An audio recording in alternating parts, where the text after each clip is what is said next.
Hello all you beautiful buddies, it's Victoria here. This week's vlog is all about normal sessions. How to find your bookings on the IQ Bar website, how to prepare for them in general.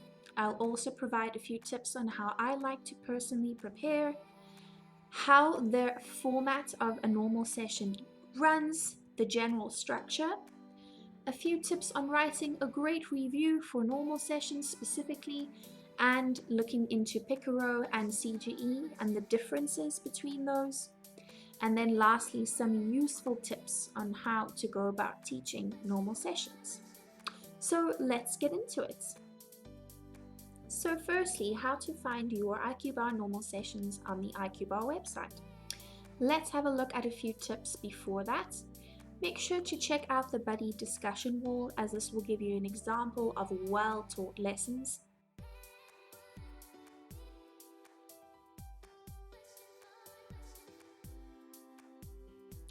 Well done to Human and Ruben, as well as Marion, for winning the most recent awards.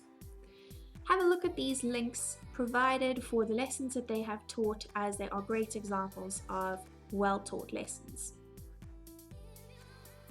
Then check out the IQ Bar Education channel on YouTube. Here you will find all of the videos with useful information on a variety of topics. Make sure that you have the best link that works for your location so that your website is running smoothly. This particular link seems to work well for me where I'm located. Then if you click on Session Manager and you click on My Sessions, you will see the list of your sessions provided. And particularly if you are looking for normal sessions, then you will see certain names or labels that are English for children 5 to 12, English for teenagers 13 to 17, or even English for adults. It depends on which lesson you have been booked for. These are what to look out for when you are teaching normal sessions.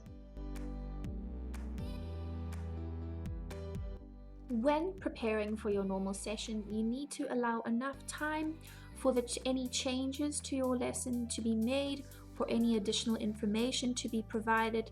You can find those in the Notice for Assistance group in the Teams app so that you can make any alterations before the lesson starts.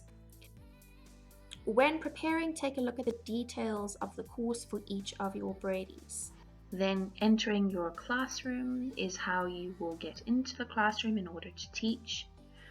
Your session history gives you the history that you have with the student in terms of the lessons, as well as the student's history with other teachers and with IQ Bar. And then cancelling session is the button that allows for you to cancel if for whatever reason you are not able to attend. Make sure to just notify Sarah or Tamsin before 9 a.m. in the morning of, and preferably the day before, so that she can reschedule the session to another teacher. Okay, so let's look at the details of my one student, Jane. So here you can see her profile. She is doing a Picaro course, Unit 13, Topic 12, Lesson 1. This is a document that allows for you to plan your lesson. It assists in planning with teaching. And yes, Picaro lessons are uploaded into the classroom beforehand. This is quite convenient, however, doesn't mean that you do not prepare for the lesson. It's always best to have a look at these documents to allow for you to just see the breakdown of the lesson and the format. Alright, so let's go into looking into the classroom. Here you can see the format. You can see this is a Unit 7, Topic 2, Part A. If you click on this icon here, you will find the work loaded into the classroom. Here you can see there are lesson slides, and if you select a slide number that is ahead, you can jump ahead in the lesson. So if looking here, we can see that there is a little icon here, add a courseware. I like to add a welcome slide into the lesson that is separate from the lesson content. I like to add the IQ Bar logo to my welcome slide that I have made, and I tend to make them through PowerPoint. It's very, very great to have a welcome slide because it's positive. It makes the Brady feel welcomed, especially if you have made one specifically for that Brady. Then if you look at the following courseware, you can see this is the game. Now the game is usually taught at the end of a lesson once the work has been covered, as this relates to the lesson of the day. So it's best to play this game at the end of the lesson because it may confuse the Brady if you start with this game as a warm-up because they haven't yet possibly looked at this vocabulary or understood how this relates to the context of the lesson. This is the homework from the previous lesson, so be sure not to be confused with the homework of the current lesson of the day. You will always find that in your last slide. Here you can see that the homework to assign is to write a shopping list of all your favorite foods. This, however, is the homework from the last lesson. So in the beginning of your lesson, as mentioned, you can ask them, have you done your homework from your last lesson? Then you can bring up this slide to assist them with going through the homework. And if they haven't done their homework, then you can obviously help them by saying, yes, I have, or no, I haven't. Making sure that they feel comfortable. Do not antagonize your Brady into feeling bad about not doing their homework, rather just reinforce possibly considering doing their homework for their next lesson. So to summarize the structure of the Picaro Normal lesson, you will have your introductory phase. Hello, how are you? What's your name? Then you will go into, if it's a very beginner phase Brady, you'll usually have a song here. And in this case, this is a regular Brady of mine, and he has done many Picaro lessons, so we rather play games in the beginning introductory phase, such as a hangman game or a spot the difference game or anything related to the content of the lesson. This icon here is where you will find anyone else who enters the classroom, including your Brady, as well as any assistants that enter the classroom for technical issues or simply to see if the lesson is running smoothly. So then you will go ahead after you've checked your homework to teach the content of the lesson for the day. You will move through the slides, as I've mentioned. I won't go into detail of how to go about teaching this particular Picaro lesson, as you can find more information on the YouTube channel as well as on the buddy discussion wall. So I will skip ahead to the last slide. If, for example, you did not complete the lesson for the day and you only reached halfway through the lesson, then you can design your own homework that is specific to that Brady skill level as well as how far you've gone in the lesson. Make sure to say a clear goodbye. This lesson is finished. Thank you for our lesson today. I hope to see you soon. Goodbye. Something along those lines. But that is a breakdown of the Picaro structure. Your structure of a CGE lesson is not that different from the structure of a Picaro lesson.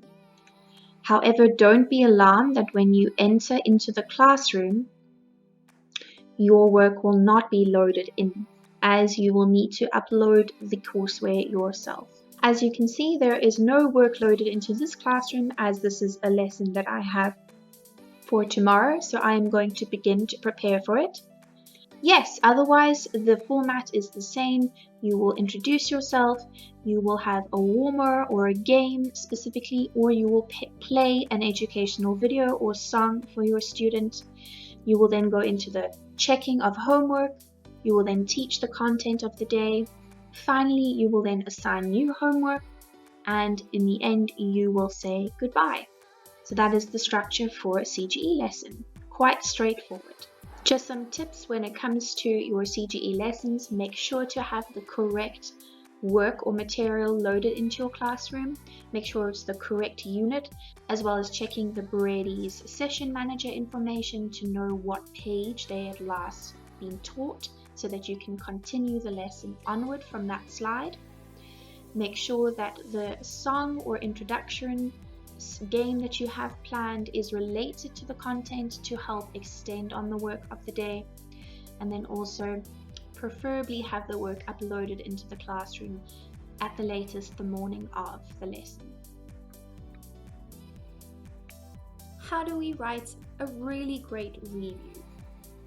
As mentioned when speaking about the awards given in the seminar and announcements group, here is Marian's review.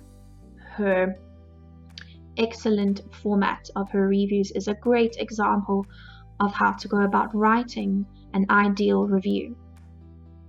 So she starts off by having a friendly approach, which is always welcoming for the student. Thank you for coming to our lesson today, Linda. Even though we had such bad connection issues, it shows your dedication and willingness to learn.